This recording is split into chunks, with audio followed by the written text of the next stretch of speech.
विनोद जी नमस्कार।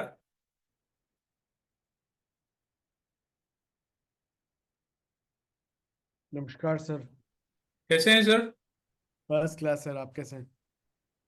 बढ़िया है। I think the amount of enthu and the kind of initiatives taken by SME, I'm very vocal about it.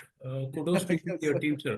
Thank Absolutely. you. Thank you so much. We are trying, you see, because there are millions of small medium enterprises that still Yes, are sir. out of this entire gamut. They still don't have information. They still don't have any idea. So it's very difficult for us when we look at people that are still out of this entire gambit, and we are trying to bring them in as much as possible. Absolutely. Thankful to all of you for having spent time. Otherwise, people do not have time for their own work, but to give back to the society, to give back to people is a Precisely. I was major. coming to it. What we have taken from the society, we'll have to give it back, and in whatever small way we can, we need, each of us has to contribute. So Absolutely, sir. I think actually the topics chosen by you, the kind of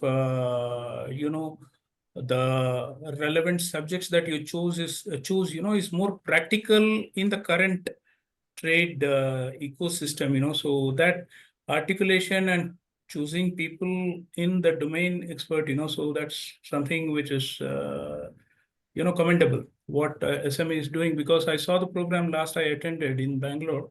So even that, actually the kind of practical approach the DG had adopted Yes, sir.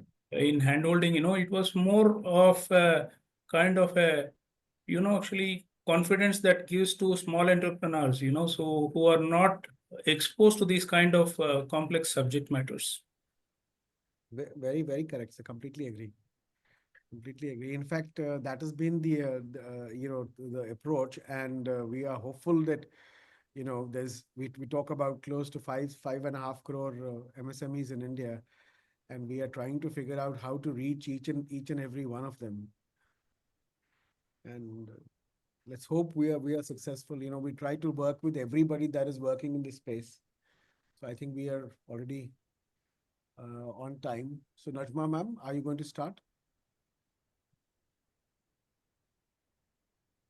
Yes, sir. Just we are waiting for another two of the speakers.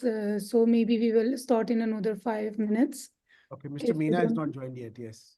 Yes. Satender ji is here. Dr. Kumar is here. Hello, Yes. Mr. Vinod. Namaskar, namaskar. How are you, sir? I am good. How are you doing? Pretty good, sir. Pretty good. Just another 5 minutes, sir. We'll start. Okay, okay. Not a problem.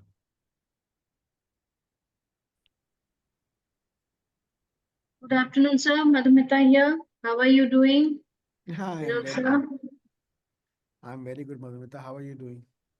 I'm doing good, sir. But you need to come to Kolkata more often so that I get Yes, that we will. interpersonal feeling and that pep talk that you always end up giving me and getting me charged up. So yes, Absolutely. Kolkata No, but beckons for you. that, I don't have to come to Calcutta. That can happen from anywhere. That But can, yes, but it's yes. been almost 2 months that I haven't been to Calcutta. So yes, need to figure out mechanism for coming back again. There's no two ways about it. I was talking to ma'am. I think you people would be off to Milan, I think. No, So yeah, I I'd mean, be Milan this by. time we are not going, but there's just the delegation is going to Milan because we Oh, have, just before the parliament session, there are a couple of things that have come up. So we will have to be here, and parliament starts on 9th. So we'll have to be here Okay. so it's this year. It's difficult to go. Okay, I'd be in Mumbai in the first week of December, so probably I'll take an appointment, and if possible, we can meet up for a quick chat, Lovely. sir. Look forward. Look forward. Right.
Good afternoon and a very warm welcome to all the aspiring entrepreneurs and exporters who has joined today for the India Exports International Business Week 2024. And today we have the third webinars of the series. This initiative is a crucial step towards empowering the Indian small and medium enterprises to grab opportunities in the global market.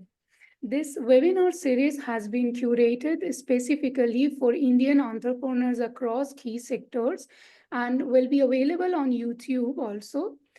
By providing sector-focused knowledge within a short span, our goal is to equip participants with essential skills and insights to thrive as exporters in their fields.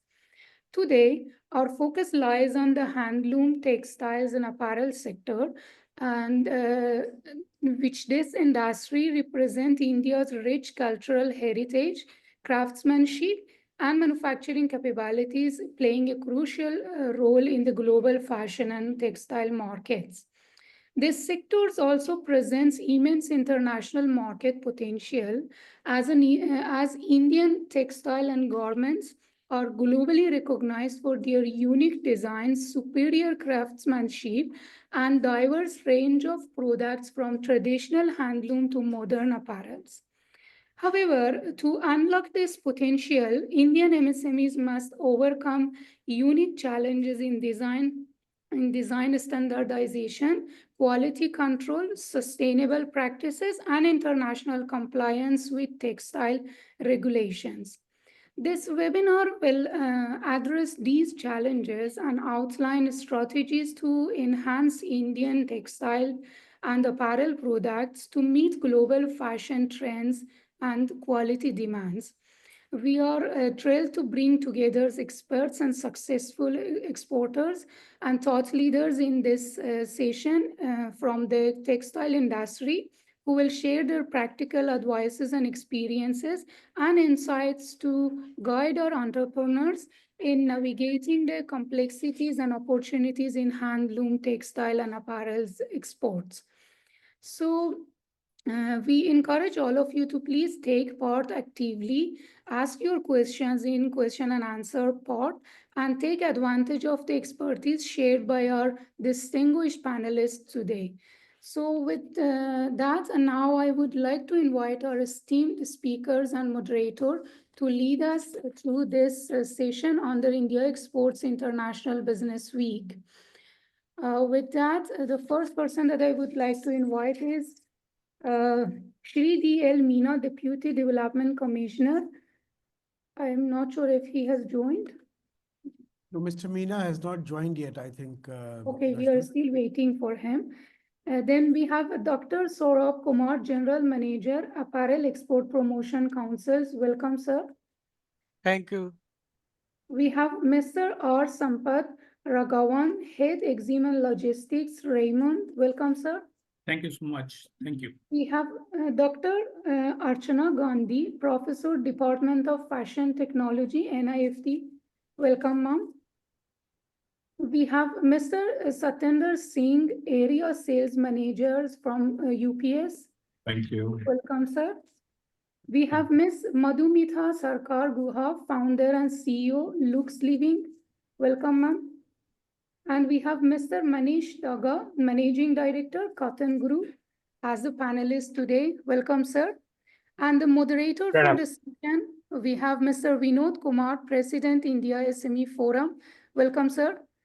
And with that, we are waiting to listen to the insights and your inputs towards the topics of the session. And over to you, sir. Thank you very much, Natma. And it's a delight to be here among the luminaries from the handloom, textile and apparel sector in India.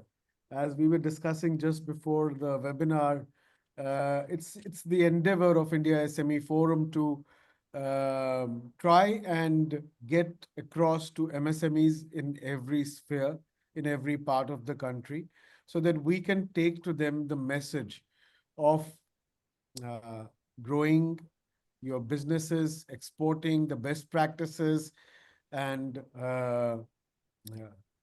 all the other information and knowledge that is available elsewhere with people that want to share it with all of you.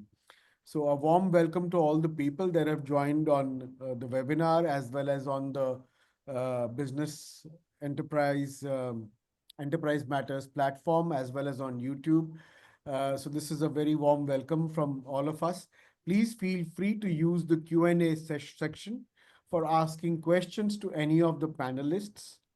There is a Q&A button which has a question mark on top of it. So any of the attendees can use that Q&A button to ask a question. Those that are on YouTube and those that are on Enterprise Matters, we will not be able to take questions from them.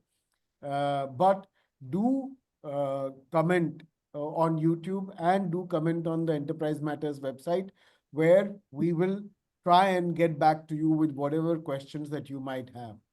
With that, I am going to first go over to Dr. Saurabh Kumar. Saurabhji, you have, you are at the crux of the entire export party from India, I would say, as regards apparel exports. And you work in the field where you are constantly looking at the possibilities, the potential, how to attain that potential and all that.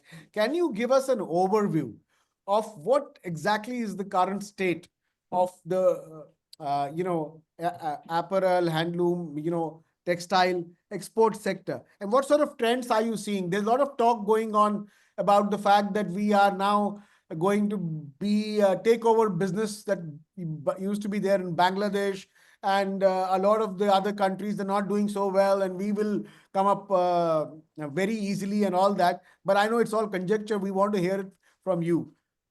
So over to you, Dr. Kumar.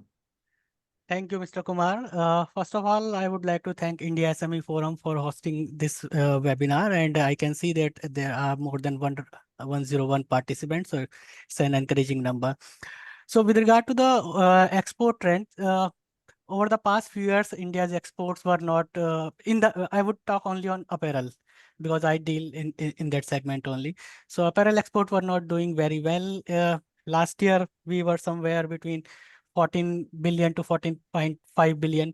But this year, there have been tremendous success. Our growth rate is quite good. In fact, 8.5% within the first 6 months. And last month, it was 17.3% in comparison to the previous year. And we are expecting that this year we will be able to achieve around 16 billion USD export target within the apparel segment. And if you look at the overall trend globally, there have been encouraging demand in European country. There have been encouraging demand in the US markets also. Of course, some of the European countries like France are witnessing negative growth. But apart from that, other countries are showing very good sign. Simultaneously, India has signed a number of FTAs in the past 2-3 years, for example, with Australia, with the UAE, and our exports are growing in those countries also, with the tariff reduction of around 5% in the Australian market. Now a lot of exporters are looking forward to penetrate the Australian market, and I'm glad to share that from 17 this month we are taking a huge delegation, and Honorable Textile Minister is leading the delegation to Australia, where around more than 50 Indian exhibitors are participating in Global Sourcing Expo. As well as we are also organizing a huge textile event called Bharat Tex, which we last year organized successfully. This year again we are organizing in February, and preparations are going on full swing. So in a nutshell, the future of apparel export from India looks bright. The only issue is that young entrepreneurs are not coming into this field, and those who are joining this webinar, I strongly request them to join the apparel export business. Of course, the domestic market, there have been a growing number, and we are doing good in the domestic market, but apparel export per se is also very significant. With regard to your second question regarding Bangladesh, yes, there have been disruption, and there have been some shifting of some of the orders to our Tirupur-based factories. But those orders are primarily from US market, where there were some urgency or some bulk orders were required. If India has to gain what Bangladesh might lose, and what which other country like Indonesia, Cambodia, etc. should not get, then we have to work on a number of fronts. Number one, we have to focus more on quality. Number two, we have to focus more on what is required in the global markets. We have been for a very long time manufacturer of cotton-based apparels, while the demand itself is shifting towards MMF and synthetic-based apparels. And even if you look at India, if you go to any store in Zara or let's say H&M, you will see that most of the clothing is MMF based. So we have to shift our production line according to the global demand. Second, we have to focus more on sustainability and acquiring those certification, etc., which European markets are demanding these days. There have been changes of regulation in the European market. Those are not mandatory right now, but within few years, those will become mandatory, and then this will impact the Indian apparel manufacturer and exporter. So we have to be ready for that. Bangladesh has already started its preparation quite early, and we are a bit behind. So these are a couple of challenges if you want to tap the Bangladeshi situation. Though we have been constantly saying that we don't want to gain when neighbor house is burning, but of course, in the medium to long term, if we want to gain from the Bangladeshi crisis, we have to make adjustment within ourselves. Thank you. I mean, I agree with you completely there, Dr. Kumar, that, it's not about, trying to benefit from somebody's pain, but the idea is that, that and work that is anyway overflowing to other countries. And if we are, I mean, it was work which used to be done in India earlier, which sort of migrated to Bangladesh, and with Indians itself going over and setting up in Bangladesh. And now that, there is some turmoil and all that, there is some likelihood of the work coming back to India, but it's not very sure. There's only bits and pieces of it coming to India. So Yes.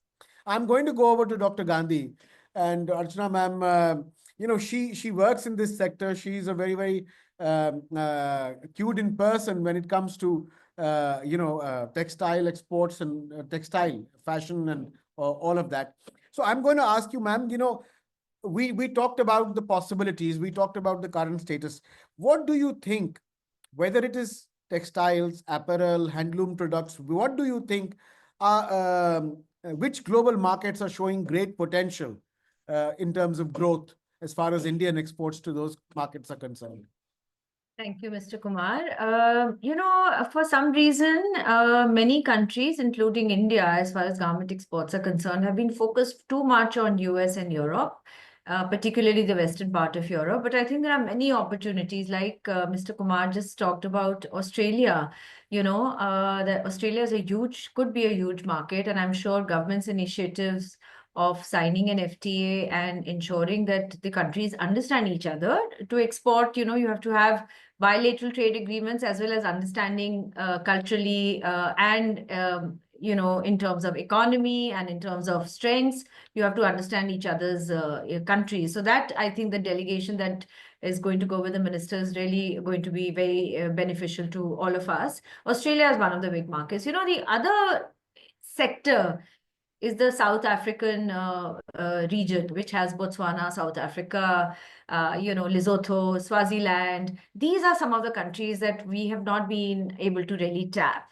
That's the other area. The third area I would think is, Brazil, Mexico. These countries again have a lot of opportunities, and also, countries which in the East Asia region, and also the CIS countries. I think these countries primarily have a lot of opportunity in terms of all textiles, apparel, and handlooms and handlooms basically. Yeah. So I think the idea is I know it's difficult when you look at these countries, when you think about these countries, you always feel, how are you going to get across to these countries? Yes, that's going to be that's going to be an issue. AEPC is there to sort of facilitate those kind of interactions.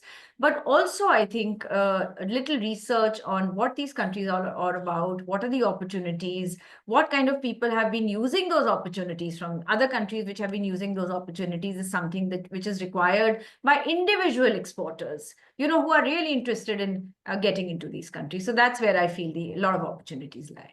Yeah. Excellent. I'm going to go over to Manish ji.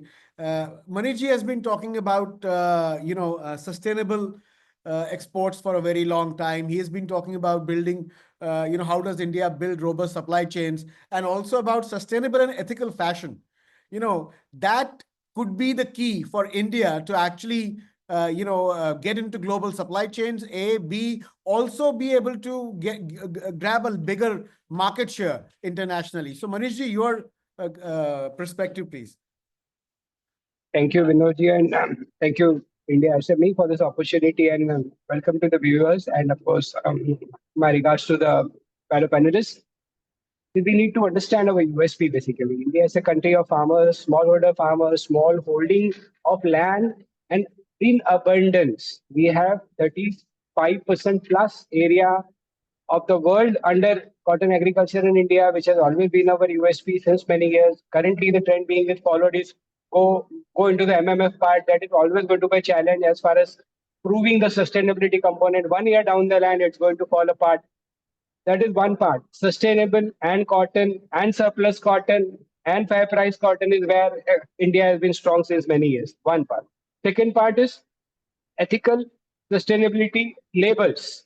Even there, India had a 50% market share as far as cotton and textile export was concerned. Now it has come down to 34% because of our own undoing.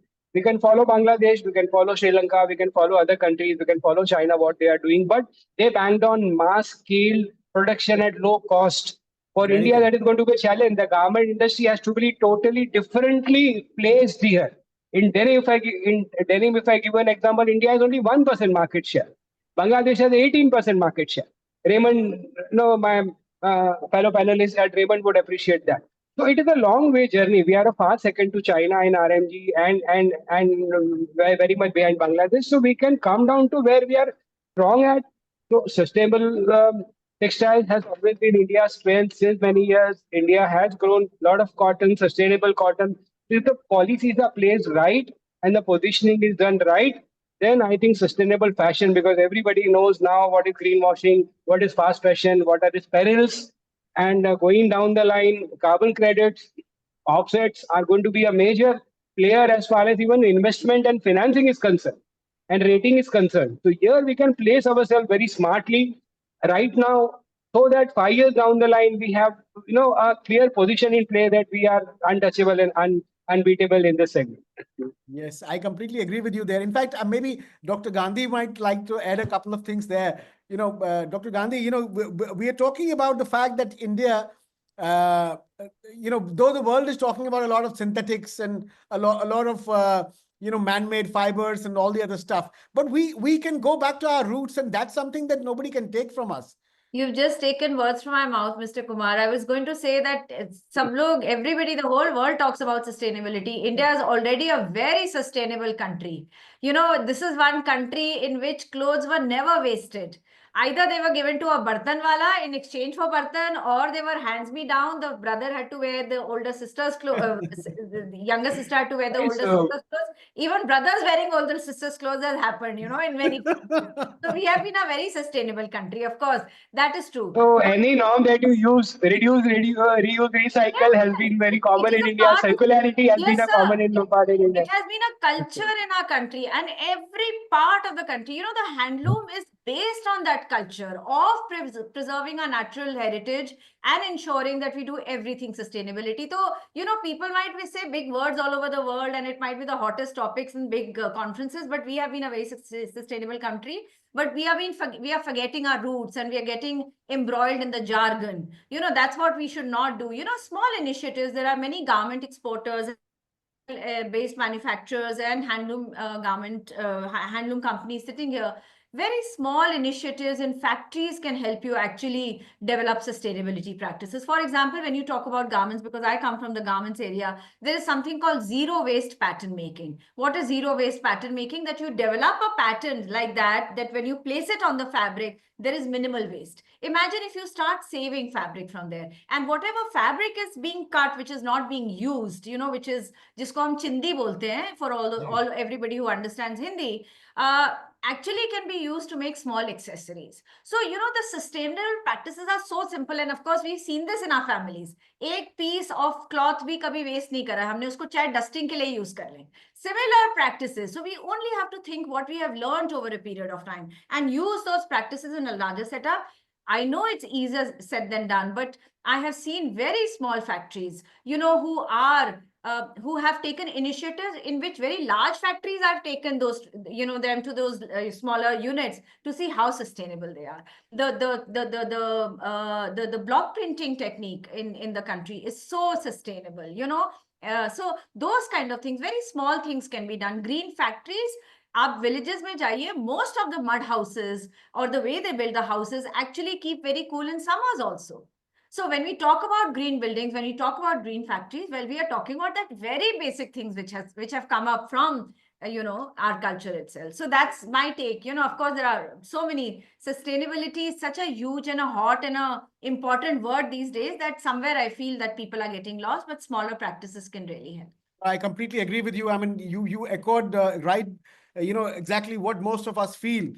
As Indians, we understand that what we bring to the table for any country, for any buyer around the world, no other country can match up to. And I think we need to own up that heritage, that culture that we come from, and promote that same culture ahead without going into the jargon that every other buyer wants us to get engulfed in. I'm going to go over to Mr. Raghavan. Raghavan sir, Raymond has been working on sustainability also. You have also looked at garments, apparel and all that, and you have been pushing for, exports, even though you've been a major textile player in the past. So you please provide us an overview of exactly what is going on in your minds. What are you guys thinking about when it comes to exports and the future? Thanks, Mr. Kumar. Thanks for having me here. So I again, at the cost of repetition, I again tell, and I'm immensely pleased with the way SME is taking the SME, the small and medium enterprise entrepreneurs, hand-holding them, so kudos to you and thank you for that. So I would start with taking a thread out of what my co-panelists have been taking around, especially in the matters of, circularity. So I was about a couple of days back, I was attending a program on sustainability, environmental sustainability.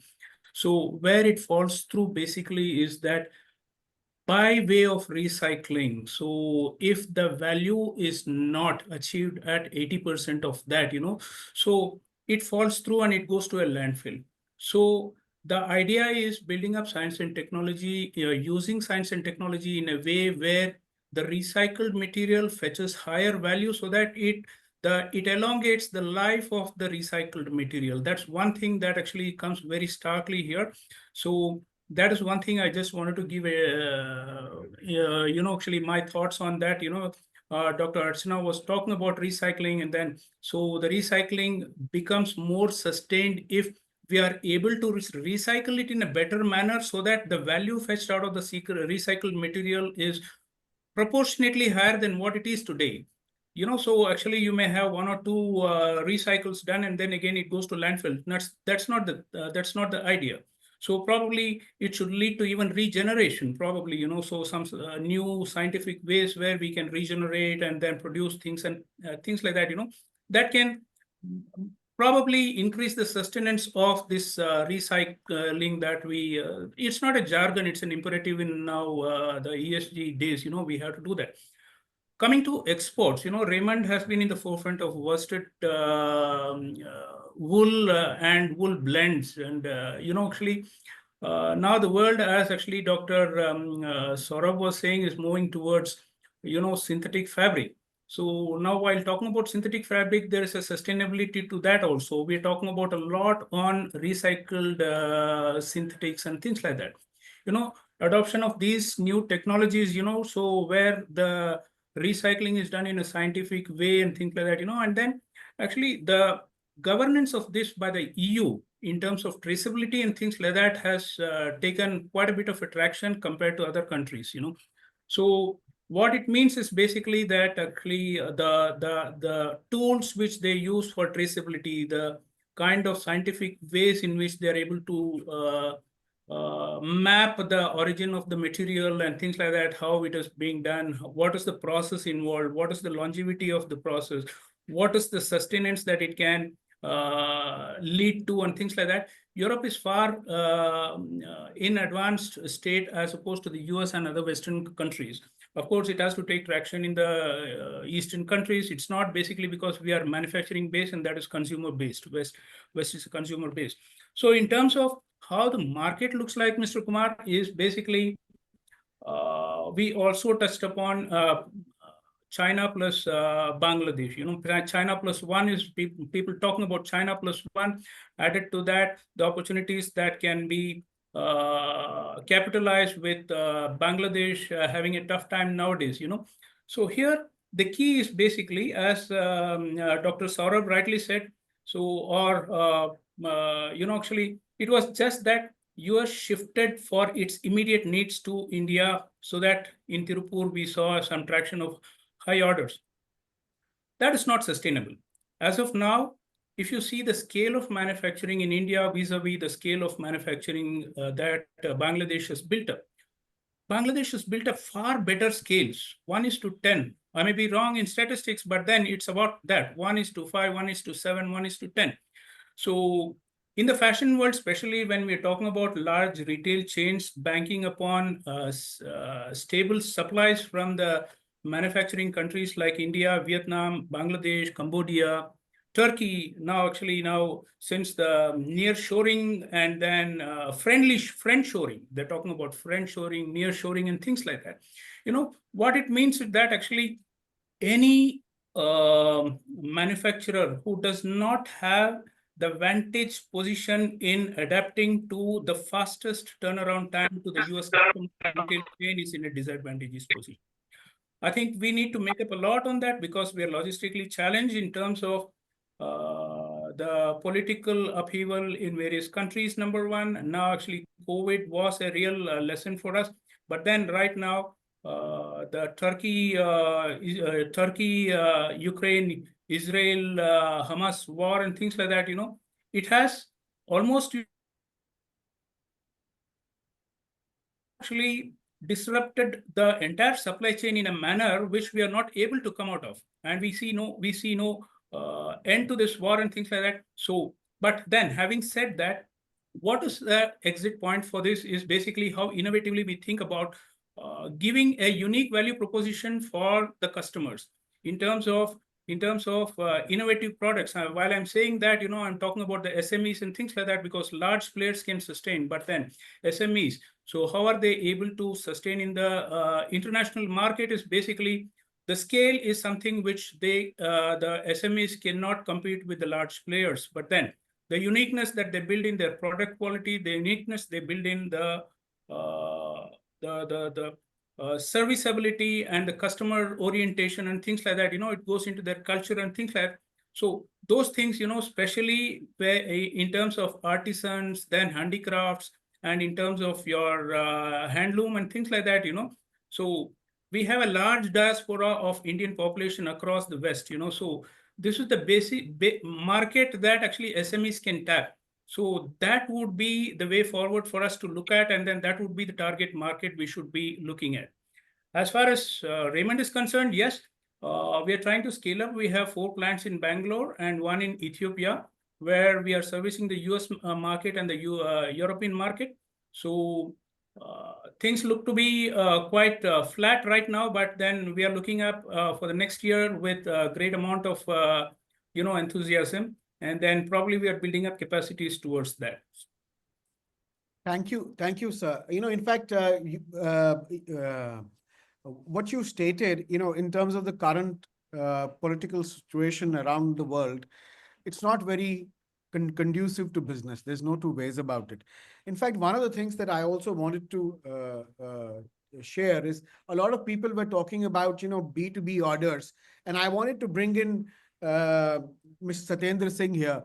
While we are talking about, the fact that B2B orders have lessened and all that, unfortunately, India has not focused on the B2C markets itself completely. And that itself is a big issue, because when you look at countries around the world and you look at the number of people that are looking at B2C exports and the numbers that are going up, like, for example, from China, from Vietnam, from Indonesia, these numbers are massive. And we have not even gone around to the idea of actually making B2C e-commerce work or export work in India. So, Satendraji, my question to you, where do you find potential? You see, you have seen most e-commerce companies or platforms that are there around the world are seeing a lot of activity from Indians. Obviously, even though you have a lot of Chinese and all the other guys who are on those platforms, but there are a lot of these marketplaces which are proving extremely effective for Indian customers to reach directly consumers around the world. And it could also be a mechanism where you don't have to focus on what every person is doing. You can be as different and as, I would say, boutique based as you want. And you don't have to, just keep trends of buyers and, real focused, targeted prices and low margins at mind. So Vinodji, thanks for having me and UPS on this panel. So first of all, thank you to other panelists also.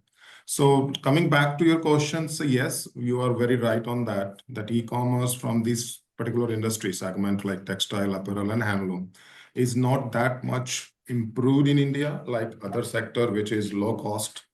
So yes, but in the same time that e-commerce has improved drastically in last 10 years for India. If you look at the scale of the business, if you look at the orders, if you look at the support from the government in terms of incentives, in terms of making it more compliance, like CSB5 or, the low value clearance. So there are a lot of scope in that. And if you go with the digital platforms, which you refer as the marketplaces, they provide a huge base to the Indian seller also. Okay. Although the focus is still remains same on the two most popular like Europe and US, we are still not focused on Australia, and like Archana ma'am shared that the other Fiji or the very Indian diaspora is there. They should be focused on those lanes, right? And as Raghavan sir mentioned that SME sector is benefited with digitalization or the market platform like better cost, better cost to their products, transaction improvisation, better customer service, and decrease in cost, because they don't have to create a big setup for the production house. They can get it from the locally sourced, they can do their customization or their value, and then they can sell it out. The only thing is that they need to be a mindset that yes, the product is sellable, and they need to maintain the quality of their product as a logistic, and we are there to support them. There are a lot of solutions in terms of destination, in terms of origin, in terms of making the things compliance or the transaction compliance. So Vinodji, we can support them. What are the trends that you are seeing, Satenderji? You know, when it comes to apparel or textile exports through the courier mode, have you seen larger numbers as given yes, now if you compared so to- Vinod sir, if you look at it is still dependence onto the some function, you know, some if there is some traditional or the peak season. Okay, it's not spread throughout the year, but if you see Diwali, if you look Christmas or New Year orders or the Eid, the scale of business is improved like 30-40%. But when you come to the other month of the year, they are very, very stagnant on the part. So it should be improved throughout the year. There should not be dependency on a single festival or a single destination driven decisions. It should be like the focus should be to improve the quality. Okay. Thank you. In fact, I'm going to go... Mr. Kumar, I would like to make Yes, please, Saurabh, comment please. on this. Actually, one of the main hindrance of exports through courier mode is that in India, export benefits are not given when you send your product through courier mode. For example, ROSCTL benefit or duty drawback benefit. While in case of export through ship mode or other mode, the export benefits are available there. So that is a very major hindrance. We have been advocating for a very long time, and we have given representation to the ministry many times. In fact, within the budget proposals itself, that the export benefit should also be given on the courier modes. Yeah, But I'd I like think to EFT has add. made the change. Yes, Mr. Raghavan. I'd like to add. Dr. Saurabh, actually, I think government has made a good headway on this to allow duty drawback to file a drawback shipping bill on a courier mode. So this notification, it comes sometime 15 or 20 days back. So I stand corrected. Very correct. So Yes. Yes, I think, Raghavan sir, it's allowed now. But into courier mode ROSCTL also. is still which is the main no, export for the benefit. benefit of SME viewers, you know, I'm just for the benefit of that, I just wanted to give this update so that it will be useful to them. So they can file the shipping bill on courier mode and still avail the drawback. Yes, they can avail the government benefits. Sir. Yeah, you're right. Yes. So I'm going to go over to Madhumita. Madhumita, you know, you are the person we are all talking about. We are talking about the fact that, you know, how can you do more business? How can you look at this huge market as an MSME and then figure out which all markets have potential? How do you do your strategy? There are so many questions people are asking, you know, about handloom, handicraft products. You've done them all. So can you tell us from the perspective of an entrepreneur that what is happening in the markets and what is your perspective on you know, the potential vis-a-vis what is actually happening? Right. Namaste and good afternoon to everybody. Thank you, sir, for the question. Thank you, India SME Forum, for giving me this platform. So I'm highly indebted to India SME Forum right from last 4 years, where it has given me this platform to be vocal about the plights of handloom exporter. And you have come up with policy changes also on certain levels, the tremendous work that the forum does for exporters like. So coming back to your question, sir, yes, as a producer and exporter in this very niche segment of handlooms, so what I have seen throughout these last 7 years is that handloom now is at parlance with the rest of the apparels. Like we have in this topic for today, also it is apparels as well as handloom is included in it. So yes, we have found a footing for ourselves in this entire segment of talks. handloom in itself, what we see is that people outside of India always had this penchant for handlooms anyhow, for saris or dress materials, it always did have it.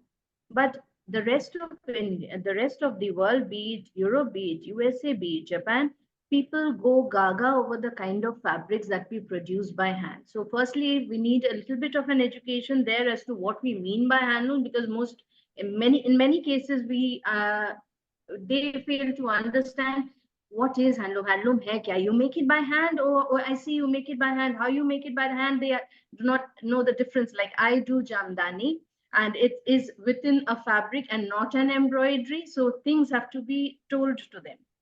So once that is in place, we get to see a lot of interest being generated in this entire overseas population, which wants to source the kind of handloom that India makes. So be it a handloom on a block print on a handloom fabric, or a mill fabric with a block print on it, or a kalamkari, anything to do with handloom and handicrafts has got a very good chance and opportunity in the global market. Now, how do we produce it, tag it, and sell it to the world is our individual expertise that way. But then, yes, AEPC, I see Dr. Saurabh here talking about things that the world is demanding synthetic. Sir, I would like to beg to differ there. The world isn't demanding synthetic. Yes, we are producing more of it because we are running factories and we need to run those factories for different purposes. For that matter, we are producing it. But yes, handlooms, if given a chance and given an opportunity to be showcased at par with the mill-made produce, and also the costing that comes down to a handmade garment and a mill-made garment isn't too much of a difference thing. So if we work down onto the unit cost per se, things can, look better for us handloom producers and apparel producers of the handloom fabric. Apart from that, yes, sir, as you said that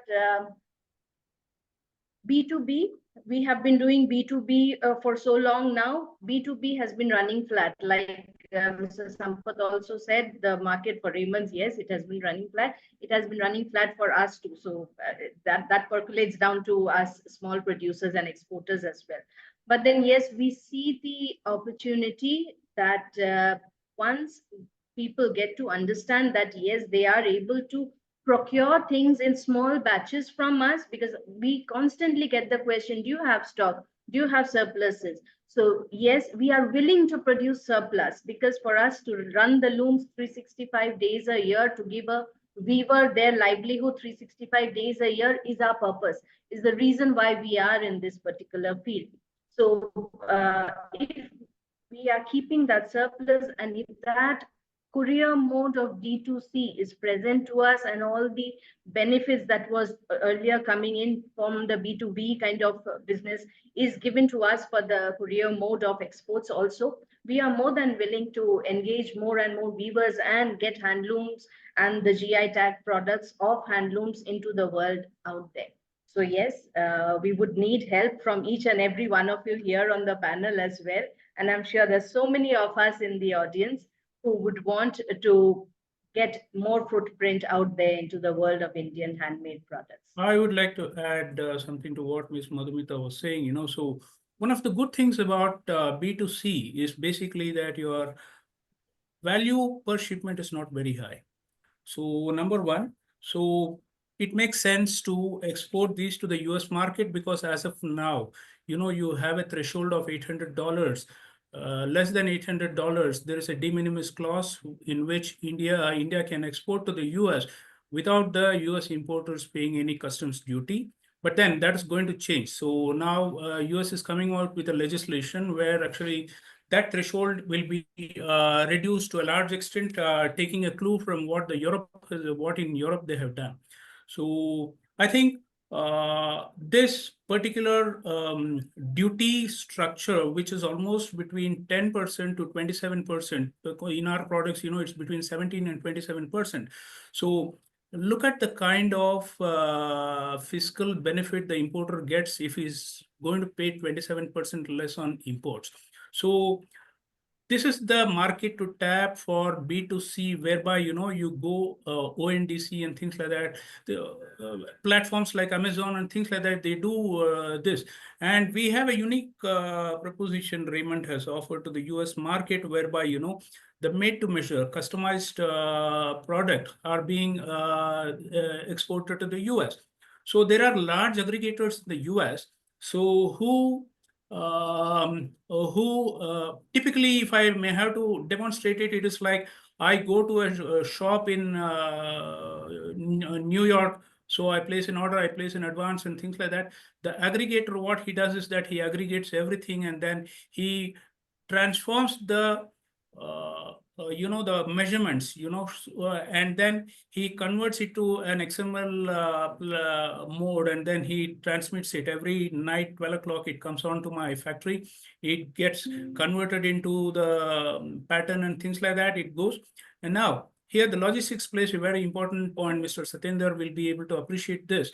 So basically there is a hybrid model whereby, so if you are consolidating everything, the value increases per shipment. So there is a unique way of keeping individual order as individual order, so that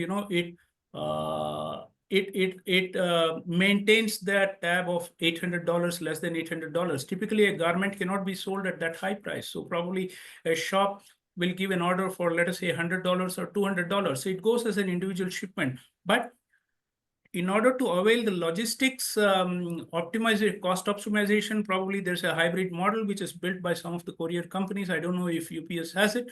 So probably those kind of advanced models of logistics can be used, whereby, the US importer can import it without duty. Look at the kind of opportunities the US we can tap. There are unique ways of tapping all these markets. So I think we should capitalize on such things, whereby MSMEs, where the volumes are not high. So they should be tapping these kind of unique ways of logistics and the regulatory aspects which are given by US may go a little bit, maybe in order to bring it into promulgation, it may take about 8 to 10 months or probably 1 year. So probably why not SMEs tap these kind of things with the help of logistics partners? I think that's the way forward. So thanks, Raghavan, sir. As you mentioned that there are multiple solutions from carriers also, like bulk and break, the consolidation, and thus allow the SME and the even corporate also to, console one consolidated shipment and then break into the destination part to get the advantage of the de minimis value and to avoid the import duty and everything. So yes, we do have solution. The only thing is that the SME need to explore more on that side. I think we need to more explore towards that to see how the SMEs are benefited. Yes. It's not like a traditional logistic situation now. It's an improved one. A lot of solutions and digital platforms are there to support them. The only thing is that, they need to explore the things in a different way.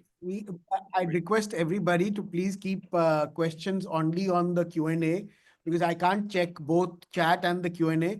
All the questions that you have, you see, there's some questions about the GI. You see, GI is basically done by a society of users, and GIs normally are done in the country based on their cultural value, their locational advantage, and all the other factors taking into consideration, all of them.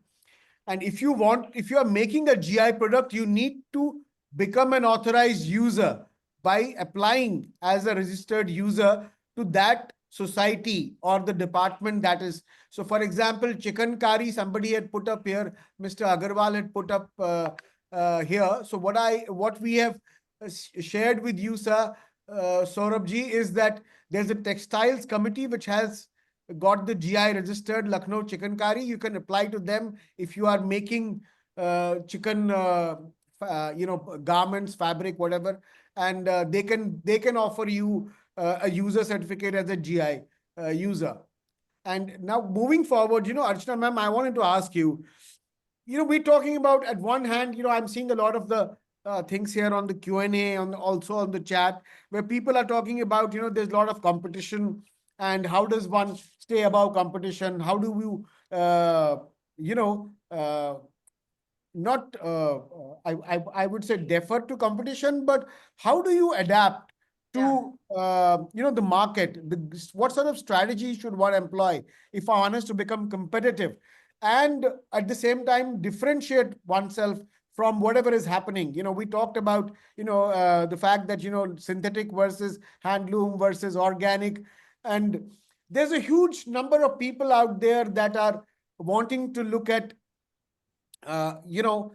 sustainable fabrics, sustainable garments, this entire concept of circularity, also recyclable clothes, all of this. And I think this next decade is about all of that.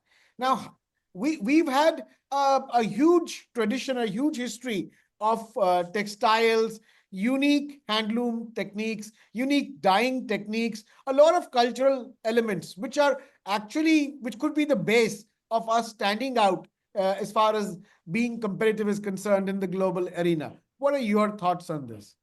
So a couple of questions that that I see in your question is that, first of all, that yes, to be competitive, luckily we belong to a country which is culturally very rich in heritage.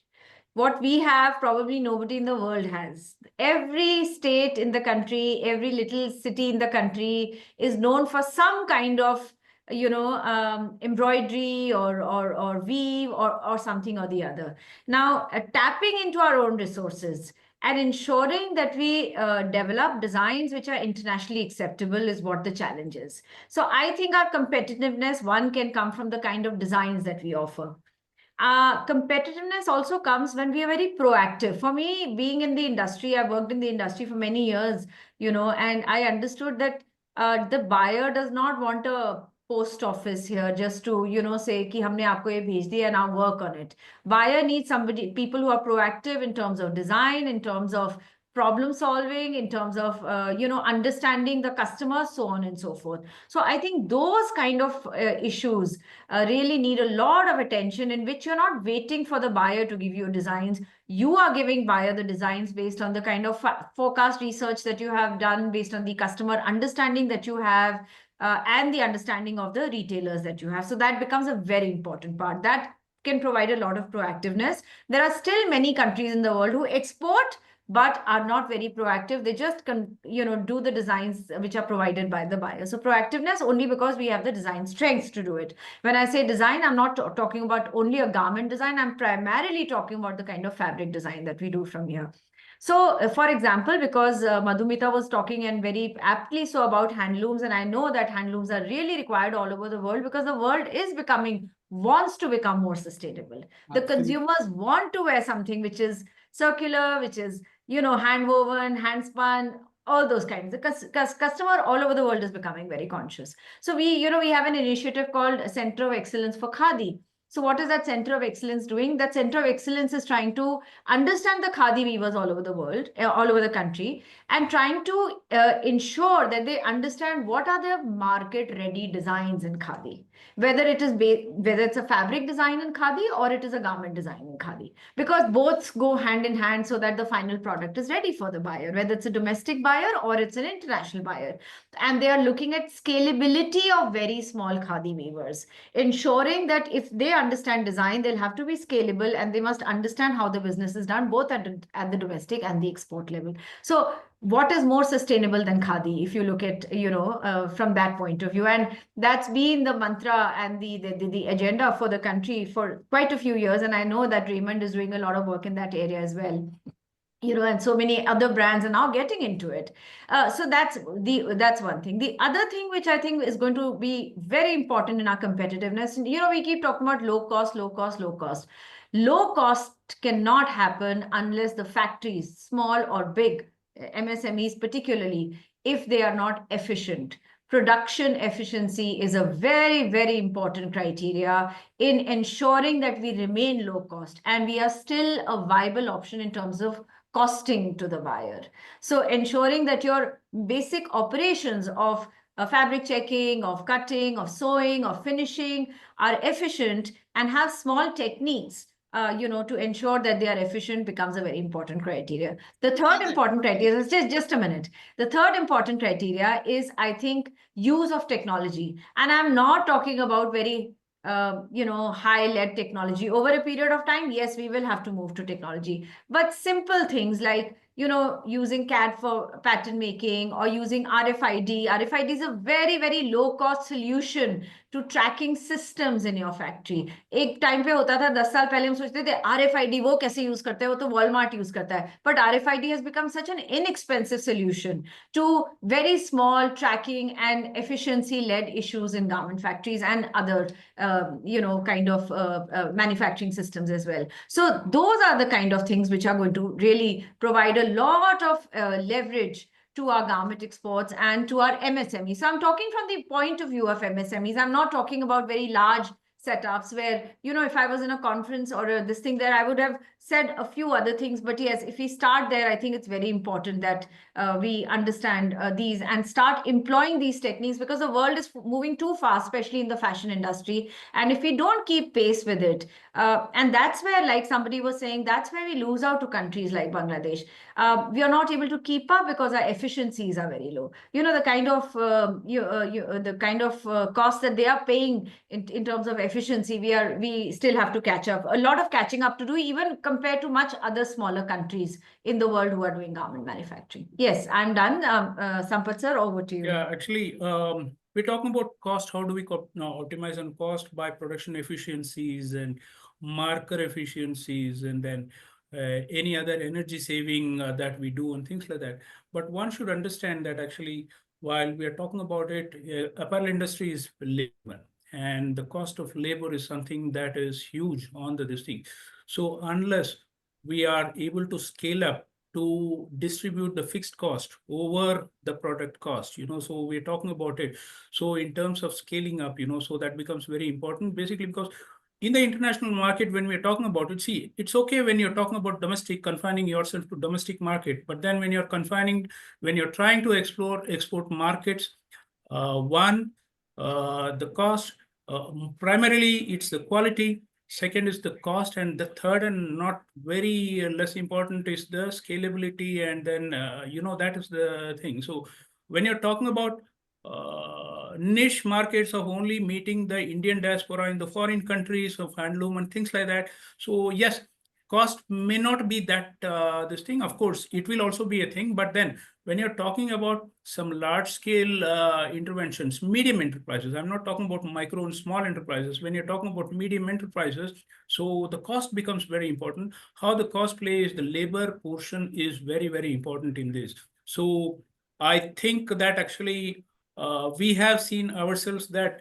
20 years back, China was the be all and end all of all manufacturing. Now they are losing out the edge over other things because the cost of labor is going up there, and India is trying to capitalize on that, saying that it is China plus one because of political and other factors also, but cost plays a major fact. But why they are able to survive is, as you rightly said, Dr. Archana, it is the efficiencies. So in 1 hour, if a labor is able to churn out 12 pieces, and India is trying to only do it at around 8 or 7 or 8, look at the cost of labor that is going up. This is where we need to focus on and see how we are able to optimize on the cost, especially on the labor front. Yes. So, cost efficiency affects the cost on one side, and it affects the lead time on the other side. Yes. Yes. So now getting to the market, I know none of us want to do fast fashion. Fast fashion is not good. It's not sustainable, but the reality is fast fashion is still happening. Until the time it is there in the market, we have to keep up with the lead times. So if we have to keep up with the lead times, having efficiencies is a very important aspect of the business. Correct. In fact, I have a couple of questions now. Dr. Saurabh, I have a question from Shri, who's asking you to please share your insight for crochet and macrame apparel in the past and, of course, in the future. Is there any scope for something like that? Yes, though I can't comment on a particular product right now, but of course the crochet and these have huge demand in the Western markets. But with regard to a specific product, first we have to do a proper study of that particular product or HS code, and then identify the market. And I can see that there are a lot of questions related to the international fairs and buyers and all. And I would suggest that without jumping or without doing a proper market study, it's not better to participate in international affair, whether it is organized by us or by any other organization, because every country doesn't have every kind of product demand. Some country might have demand in a particular product, while some have a demand in other products. And usually when we go in international fair, and exhibitor always complain that they don't have buyer. So first you have to do a proper market research for that. And of course, I have shared my email ID, and please feel free to write to me also. So there we have, export buyers. There are directories and directories for export buyers. But again, like I said, the traditional B2B buyer already has enough people that he or she is buying from. Why would they come to change to you? Unless you're making something exceptional, and unless you are doing something that is exceptionally brilliant or innovative, which in that case they will anyway reach out to you. So A. B, on the other hand, let me share with all my friends here, last year China, for example, did $337 billion worth of cross-border exports through e-commerce. You might have seen websites like Temu and Alibaba and all the others that are now, US is also considering banning Temu because so much of Chinese stuff is being sold in the US. So how is that happening? That is happening by individual buyers who are placing orders and importing stuff. That is a bigger market. Can you imagine? India's total merchandise export is $400 billion, compared to which 330 is only e-commerce export, B2C, no B2B. So wake up from your sleep and smell the coffee. Go for checking out marketplaces that are really, really good, focused, niche in the countries that you are focusing on, which are focusing on fashion, handloom. There are a lot of niche marketplaces around the world where people go to buy from. And this is true for every country. So please explore that and look at how you can become part of the bigger exporting audience. Some of you might not know, but let me share here. In the last year, there are close to 111,000 people who have totally exported using e-commerce, close to 29,000 crores. 29,000 crores is the size of the e-commerce export market today, which is nascent, which is only $4 billion compared to 300 billion of China. And let me share with you this market, which is overall across the world of $800 billion, is going to be 8,000 billion by 2032. So please focus on where you guys can work, how you can be innovative, how you can create. We have a special program which we have put in place for this, which is called Start Exporting in 8 Weeks. Please search for it. Please go and check it out. It is focused on small or micro entrepreneurs that want to export and look at this bigger pie. I think we've crossed our Mr. Kumar, time. I just want to make Yes, a Saurabh ji. comment on. You mentioned about the buyers directory, and often we receive, as well as exporters also receive, email that there are exporters buyers directory available, and sometimes those directories are not very genuine, and often exporters fall into the prey of these kind of emails. So we want to warn the member that you should not fall prey of these kind of mails, or where they are claiming that they will connect you with the global buyer, or they will provide you an authentic buyer directory. And as Mr. Vinod Kumar has also mentioned, even if you will get a buyer directory, we also have a database of buyer. Even if we will share it with you, the buyer will only buy if you have something unique to offer. And last year also we saw that during the Bharat tax, before 15 to 20 days of the before starting of the exhibition, there were floods of emails regarding connecting the buyers to the exhibitors. So you should not fall prey of these kind of practices. And if your product is good and if you have something unique to offer, only then the buyer will be interested in your product. And as Mr. Vinod Kumar has mentioned, that B2C is of course is a very interesting area. Yeah, and this is what brings me to the fact that, when we talk about reaching out to consumers and all that, as exporters, we don't even have brand names. We don't even have trademarks. So the first shocker we get is when we go to a country and say, my brand is this. They say, no, this is already not available. This is some other person in that country. So, let us put our act together when we are going to export. Let us have trademarks. Let us the government of India is offering highly subsidized rates for trademarks, whether it's national or international, for designs, for design marks, for patents. Please start becoming an innovative, knowledge-based business rather than just a trader, because that is what is going to help you. And for all these services, please avail what the government has been offering. There is a intellectual property facilitation center that India SME Forum runs. It's in Delhi and Mumbai both. Please feel free, reach out to them, ask them how can you avail of government support in even for trademarks or patents or all of that, and do it, because there are certain basic things that you need to set in place before you can move to the level where you can actually become a big exporter. No matter what you do, we will be with you. We will continue to be with all of you to support you in whichever way we feel is important. And with that, I've come to an end of this. Najma has been sending me message after message that we have crossed the time, but I'm sorry for that, Najma.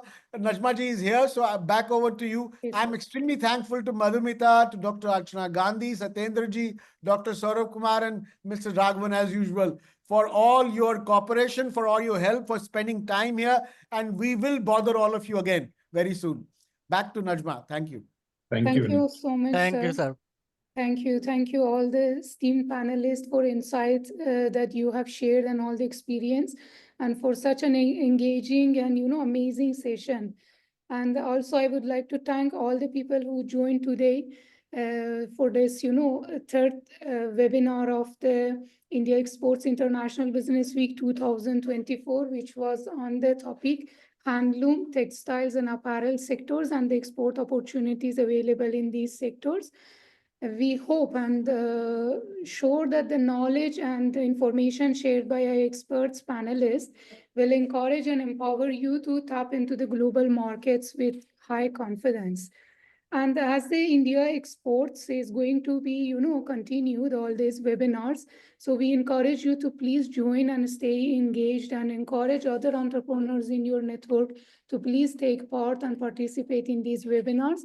If you have not registered yet, please just visit our website, IndiaExports.com, and register for the webinars, participate in that.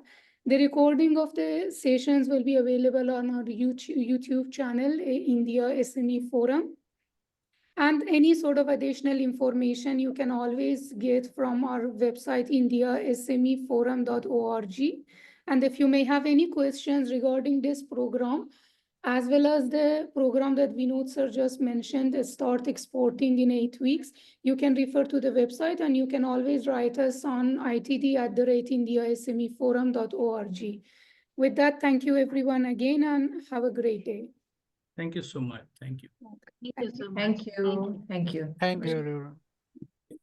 Thank you, everyone. Bye.